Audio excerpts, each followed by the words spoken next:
السلام علیکم۔ سن 1948 میں ایک افریقی مسلمان نے 5,000 روپے کے 2 انعامات اس شاعر اور موسیقار کے لیے دینے کا اعلان کیا جو پاکستان کے لیے قومی ترانہ تیار کریں گے۔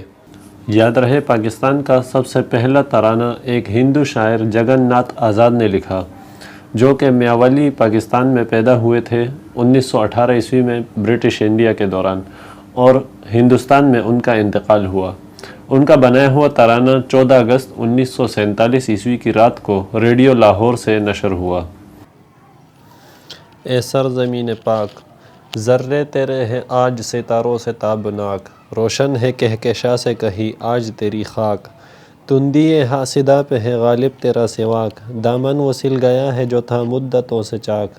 اے سرزمین پاک، اب اپنے عزم کو ہے نیا راستہ پسند، اپنا وطن ہے آج زمانے میں سر بلند، پہنچا سکے گا اس کو نہ کوئی اب بھی گزند، اپنا علم ہے چاند ستاروں سے بھی بلند، اب ہم کو دیکھتے ہیں عطارد ہو یا سماک۔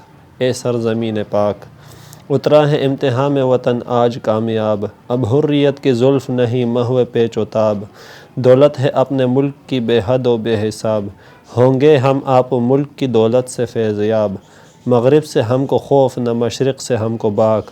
اے سرزمین پاک، اپنے وطن کا آج بدلنے لگا نظام، اپنے وطن میں آج نہیں ہے کوئی غلام، اپنا وطن ہے راہ ترقی پہ تیز گام، آزاد بامراد جواں بخت شاد کام، اب عطر بیز ہے جو ہوائیں تھی زہرناک۔ اے سرزمین پاک، ذرے تیرے ہیں آج ستاروں سے تابناک، روشن ہے کہکشاں سے کہیں آج تیری خاک۔ اے سرزمین پاک۔ دسمبر 1948 میں حکومت پاکستان نے نیشنل اینتھم کمیٹی بنائی۔ اس کمیٹی کا کام پاکستان کے لیے قومی ترانہ تیار کرنا تھا۔ اس کمیٹی کے سربراہ جناب شیخ محمد اکرم تھے اور اس کے ممبران میں سردار عبدالرب نشتر، احمد جی چھاگلا اور حفیظ جلندری شامل تھے۔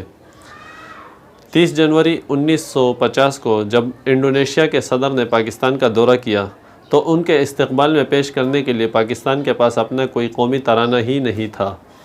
اسی سال ایران کے بادشاہ نے بھی پاکستان کا دورہ کرنا تھا، تو اسی لیے حکومت پاکستان نے کمیٹی پر زور دیا کہ وہ جلد سے جلد قومی ترانہ تیار کرے۔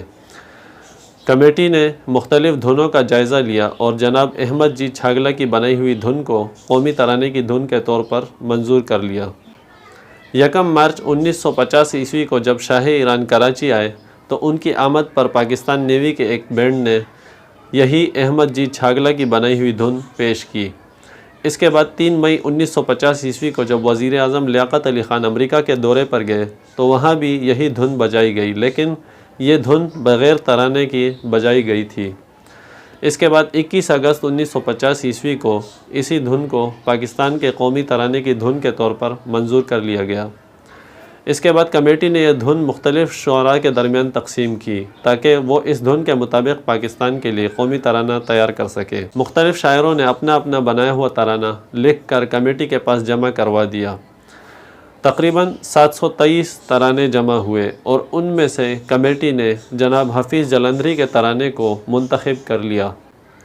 13 اگست 1954 کو وہ پہلا موقع تھا جب ریڈیو پاکستان پر جناب حفیظ جلندری نے اپنا ہی بنایا ہوا ترانہ خود اپنی آواز میں پڑھ کر سنایا، اور 16 اگست 1954 کو وزارت اطلاعات و نشریات نے اسے پاکستان کے قومی ترانے کے طور پر منظور کر لیا۔ 1955 میں پاکستان کے 11 بڑے گلوکاروں نے قومی ترانے کو ریکارڈ کروایا۔ ان میں احمد رشدی، کوکب جہاں، رشیدہ بیگم، نجم آرا، نسیمہ شاہین، زاور حسین، اختر عباس، غلام دستگیر، انور ظہیر اور اختر واسع علی شامل ہیں۔ قومی ترانے کی دھن مشرقی اور مغربی موسیقی کا امتزاج ہے۔ اس کو بنانے کے لیے 21 موسیقی کے آلات استعمال ہوئے ہیں، جبکہ 38 مختلف دھنیں استعمال کی گئی ہیں۔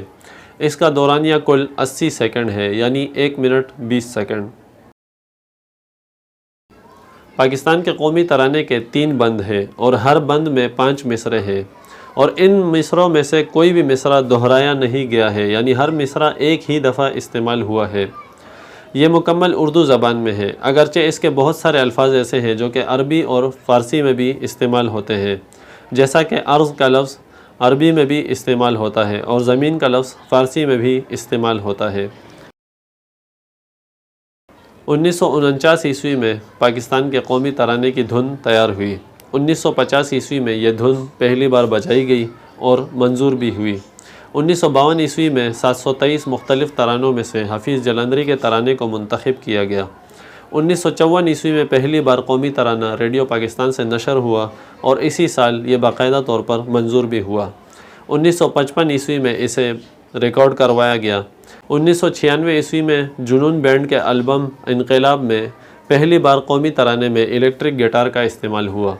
سن 2011 عیسوی میں کراچی کے نیشنل اسٹیڈیم میں 5857 افراد نے ایک ساتھ قومی ترانہ پڑھ کر ورلڈ ریکارڈ بنایا، اور اس کے بعد اکتوبر 2012 عیسوی میں لاہور میں اسٹیڈیم میں 70,000 افراد نے ایک ساتھ قومی ترانہ پڑھ کر دوبارہ ورلڈ ریکارڈ بنایا، اور اس کو Guinness book of world record نے بھی تصدیق کیا۔ اگر ویڈیو پسند آئی ہے تو لائک کیجئے۔ اگر کسی بات سے آپ متفق نہیں ہیں تو آپ کمنٹ میں اپنی رائے کا اظہار کر سکتے ہیں۔